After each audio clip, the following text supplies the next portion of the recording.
Welcome to SVG-TV News for Monday, June 13th, 2016. I am Jennifer Richardson with the details. There are 20 new laboratory-confirmed cases of the Zika virus infection from samples collected between May 23rd and June 6, 2016, here in St. Vincent and the Grenadines. Included in these cases is one pregnant woman. We hear more in this report from Sharon Garraway. The recent cases of Zika virus here, according to the Ministry of Health, Wellness and the Environment, have increased the overall number of laboratory-confirmed cases to a total number of 28. To date, it says 108 serum samples have been sent to the Caribbean Public Health Agency, CAPRA, for Zika testing. 15 of the most recent confirmed cases have come from Beckway, one each from Lodge Village, Indian Bay, and Layu, and 2 from unknown areas. With the onset of the rainy season, the Ministry of Health says that it has further intensified ongoing efforts and will continue to focus surveillance and response activities on addressing the rising number of cases.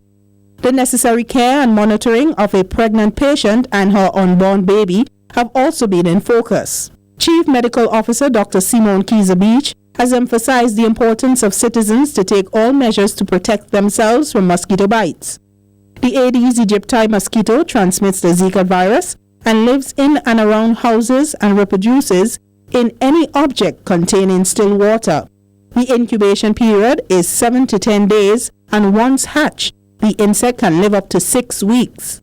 Prevention requires persons being aware of their individual environmental responsibility by turning over drums, screening water tanks, tires, septic tanks, and generally keeping their environment clean. Sharon Garraway, SVG Television News. With only an 8% voluntary blood donation for the year thus far, medical technologist supervisor at the blood bank, Kamala Kittels, is calling for more donations to help save lives. Kittels, who spoke with us earlier today, makes the appeal as this country joins the rest of the world tomorrow to commemorate World Blood Donor Day under the theme, Blood Connects Us All, Share Life, Give Blood. The medical technologist supervisor revealed that last year there was a 14% voluntary donation, but this country is still far away from the 2020 target of 100% voluntary blood donation stipulated by the World Health Organization, the WHO. We're trying to encourage Vincentians to become voluntary blood donors. This has been proven to be the safest blood supply, and in so doing, you'll be showing that you actually care about somebody else. Many times, persons who have given and gotten blood may be walking in the streets together, and they don't even know that this person next to me have just saved my life some years ago or the other day also.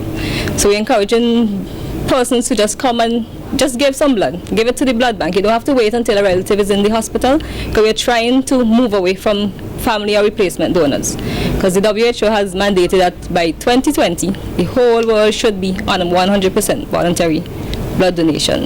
And last year we were at 14% voluntary. And so far this year we are about 8%. So we have a long, long way to go.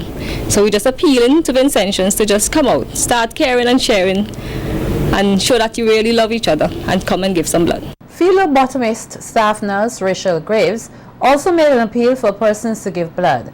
She reiterated that not only will they be saving a life, but explained that sharing one's blood helps to revitalize the body as it naturally renews itself with fresh blood. You have to check their hematocrit, which is their blood level, which is a simple finger pricking. Most persons are not comfortable with needles, so we try to make it as comfortable as possible. However, we take a small sample from the finger to check the levels. As I said, we check to see ladies if their levels are at 38%, because that's the required amount to qualify them to start the interview process. After that, now there's the interview process, which we ask some biographics about yourself, we ask about sexual lifestyle, because we must make sure that the person who's receiving the blood that this blood is suitable for them, because we think about ourselves too. If we were the ones receiving the blood, right, we want to make sure that it's safe. We also make sure that the donors are safe to do a physical on the donors, making sure that they are fit to donate the blood. For the males also, we check their levels. They have to be 40% and above. Once they're qualified with the levels and the interview, we then proceed in taking the blood.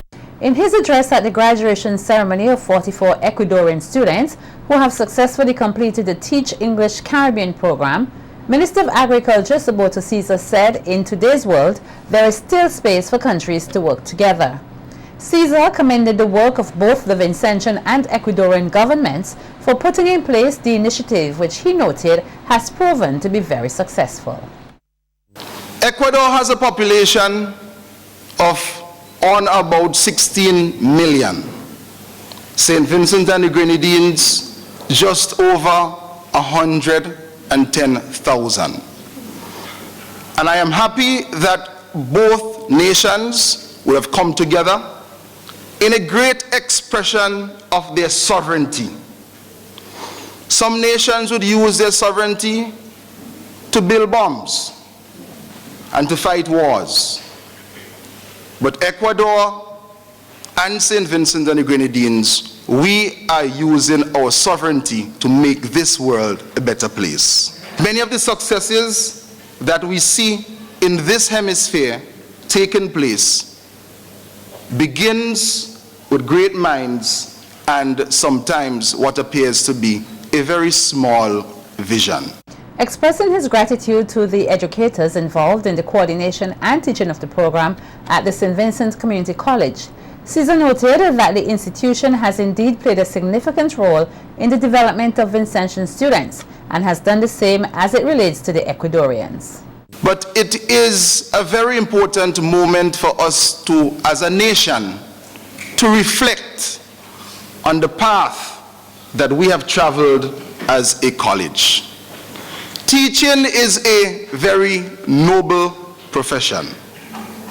And I see Sister Joy Matthews here, and many other teachers are here with us. And I want to note that the teachers of St. Vincent and the Grenadines, you are doing an excellent job, and I want you to continue in that vein. Any one of us would have listened to our dear sister Gabriela would leave here knowing that it was a success. Caesar also thanked the homeowners for their hospitality towards the students, noting that they have contributed to their unique experience. He further expressed his best wishes to the students as they prepare to embark on a new journey.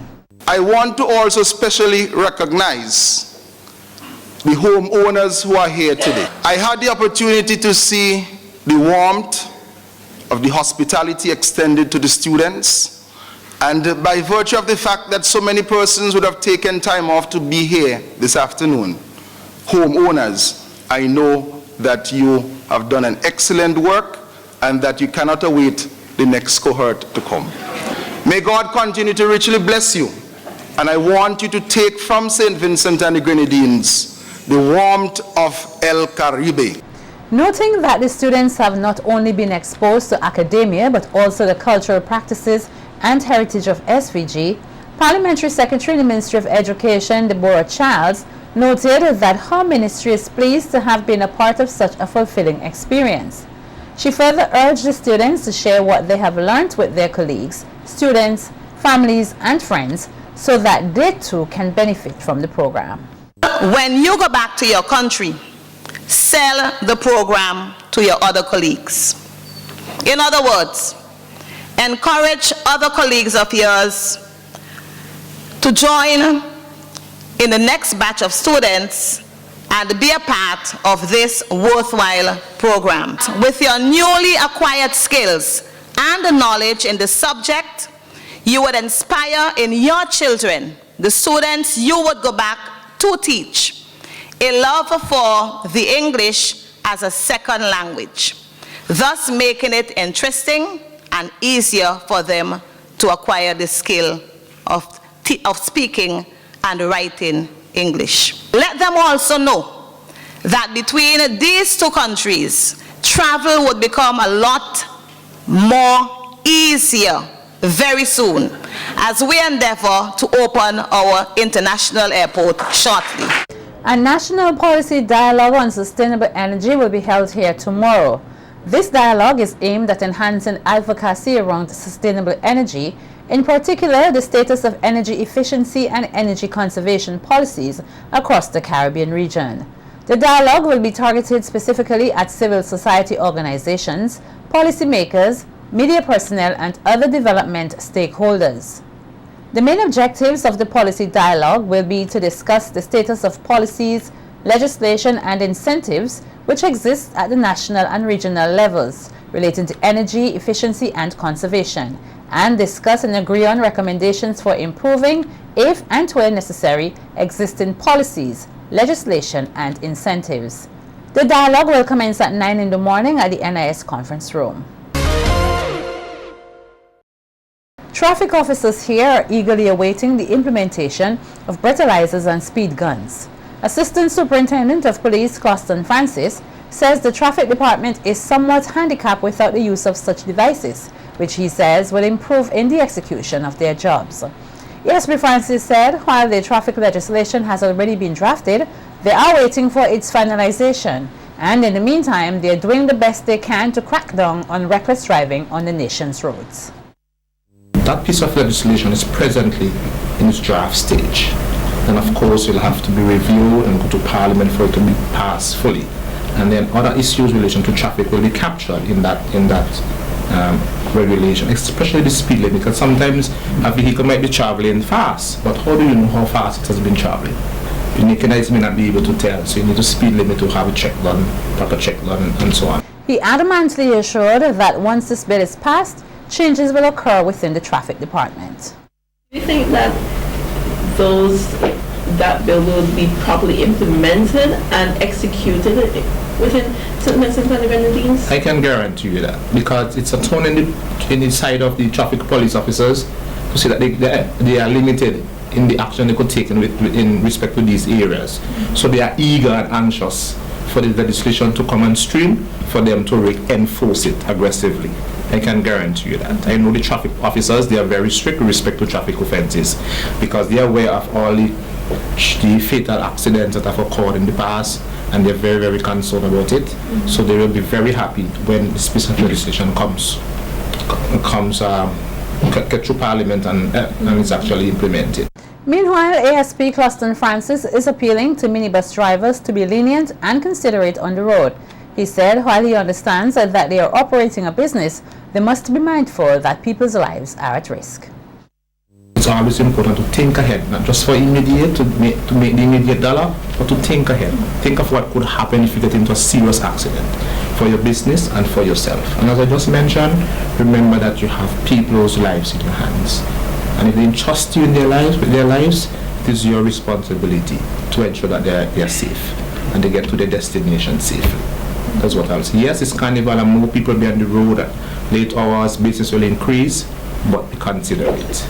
And ASP Francis is dismissing claims that a young lady was raped in the North Leeward area over the weekend. It was initially claimed that the female in her late 20s was raped and found in a remote area at Trumaka. However, ASP Francis told SVG-TV News that the information is false and nothing close to the truth. The young lady, she's from Sharps, Kingston, and her boyfriend, who is from Barry, they went to the Queen Show in Pettibodal. And apparently she was ready to leave the Queen Show, but he was not.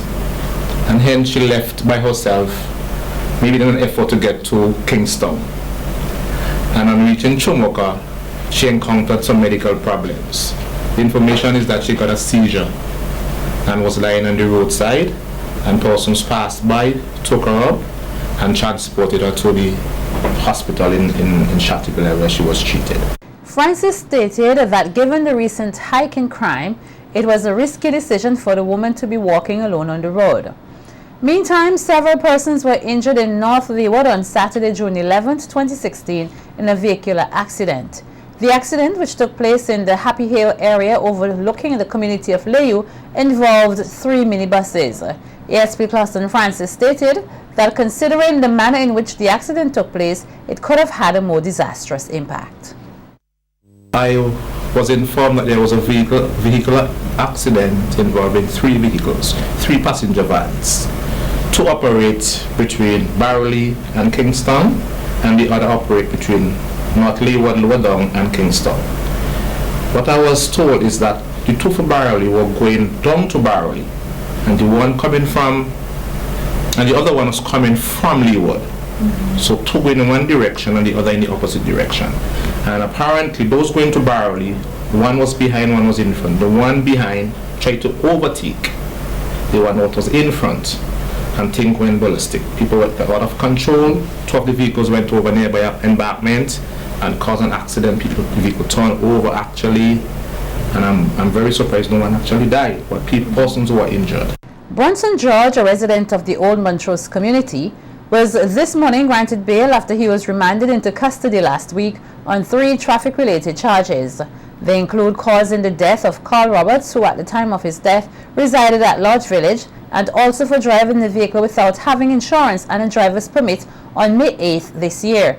When George first appeared at the Serious Offences Court facing the indictable charges, Senior Prosecutor Adolphus Delpish objected to his bail, stating that following the incident, the accused was said to have threatened the life of an eyewitness. However, when he reappeared in court today to have his bail reviewed, Delpish told the court that he was waiving his objection, although he did not state why, and requested that the accused be granted bail with strict conditions. As a result, the Chief Magistrate concurred to his application and allowed bail in the sum of $30,000 with one surety. George was ordered to surrender all travel documents to the court and to report to the Central Police Station on Mondays and Fridays between 6 a.m. and 6 p.m. and also not to leave the state without the express permission of the court. Preliminary investigation into the matter is expected to commence on September 12, 2016 at the Serious Offences Court. Carnival Beat is coming right up.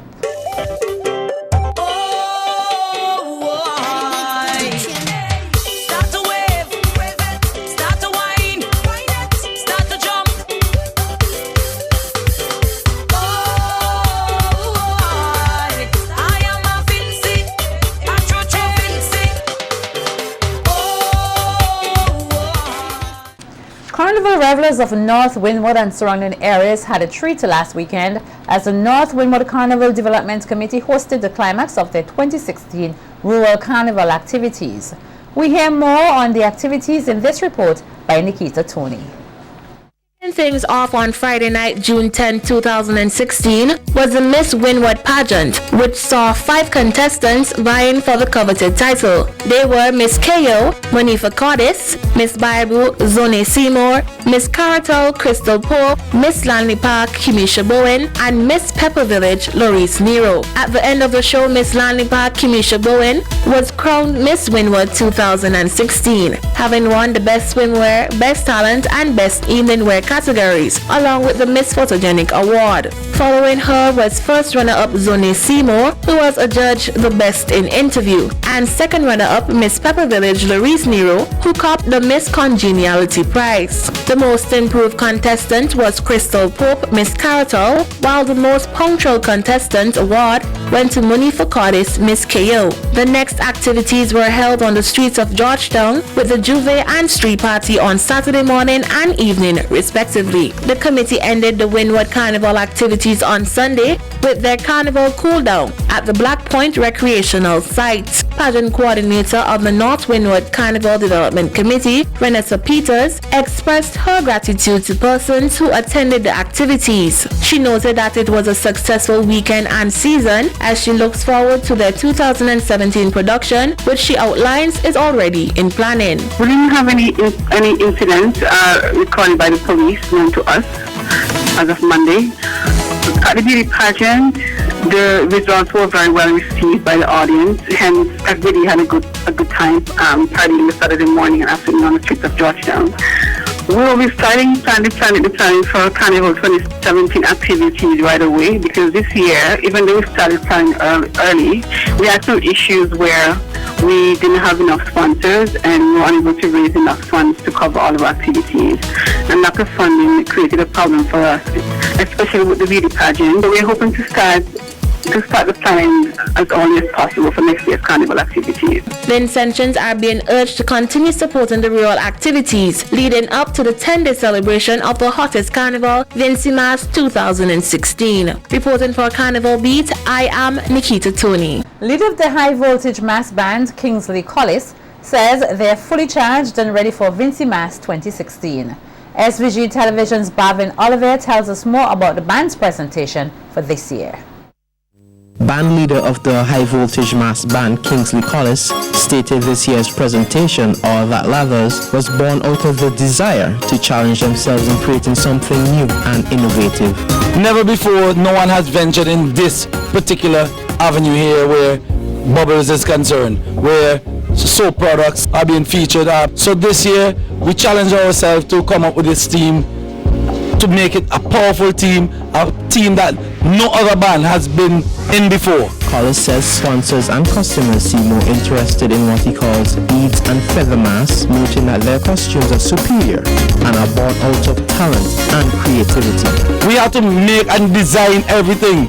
We can't just go in the store and just get what we want. Everything has to come together and make what we have. Like for example, we may take 7 different material, totally different things and make them and create what you see here today. All these designs, this beautiful design, this band of the year design. According to Collis, traditional mass is something that must be preserved and cherished. This is what we have here. You know, something to inspire, something that you have to use your head and do. Not just go in a store and pick a pattern and dice it. You just stick it on. You know, we have beads too. We have appliques too. We know all these things. But we prefer to keep it Vinci. You know, this is what we know.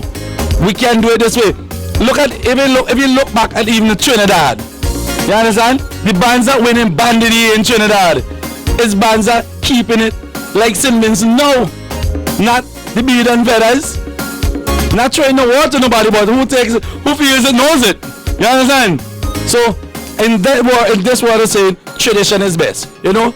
A visibly excited Collis says he is confident that his band will have a successful year for Vinci Mass 2016. To tell you, there's one category high voltage bringing home. I'm gonna lie to myself, we're bringing home 90% of all the categories. We're looking at Junior King, the Junior section, the Junior Band of the Year, the Junior Queen, the Senior Queen, the Senior King, the Senior Individual, Band of the Year, Uptown, everything, we want everything. Bavin Oliver for Carnival Beats.